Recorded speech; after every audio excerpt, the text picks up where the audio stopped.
Waghodia ખંધા road પર આવેલ R cable કંપનીના પરિસરમાં આવેલ વિજયશ્રી હનુમાનજી સંસ્કાર કેન્દ્ર ખાતે શ્રી રામકથા મહોત્સવનું આયોજન કરવામાં આવ્યું છે.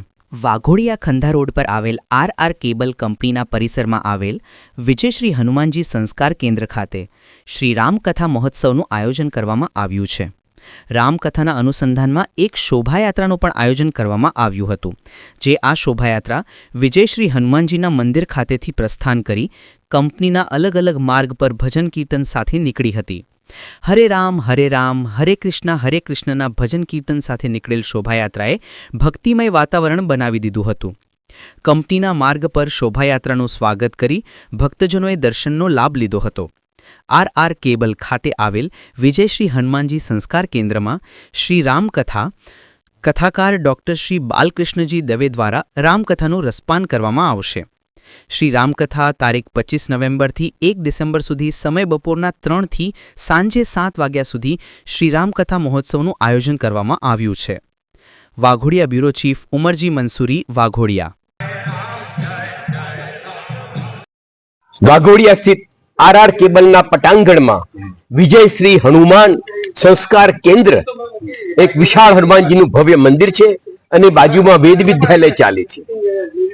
આ બંનેના સમન્વયના ભાગરૂપે આર કેબલ ગ્રુપના પૂજ્ય પદ્મશ્રી બાપુજી દ્વારા એક સુંદર કથાનું આયોજન થઈ રહ્યું છે, જેમાં રામચરિત માનસનો પાઠ થશે 9 દિવસ. આજે પ્રથમ દિવસે શોભાયાત્રા છે અને રામચરિત માનસનું જેને કહેવાય ને એનું આખું વિવરણ થશે. શિવ વિવાહ થશે.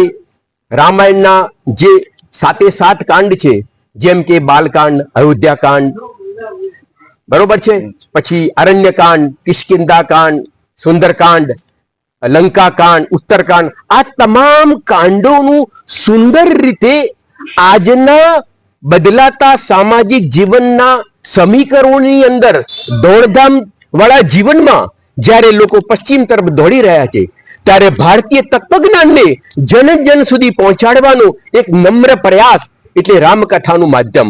મિત્રો, પ્રભુ રામચંદ્ર એટલે મર્યાદા પુરુષોત્તમ છે, જેને પોતાના જીવન ચરિત્ર દરમિયાન જેને કહેવાય ને રિજુ, તપસ્વી, સંતોષી એવો ગુણ જેનામાં હતો, કરુણા નિધાન, પ્રભુ રામના ચરિત્રને ચરિતાર્થ કરવા અને જન સુધી આજની નવી પેઢીને એક નવું લેશન મળે એ આશયથી અમારો એક નમ્ર પ્રયાસ છે.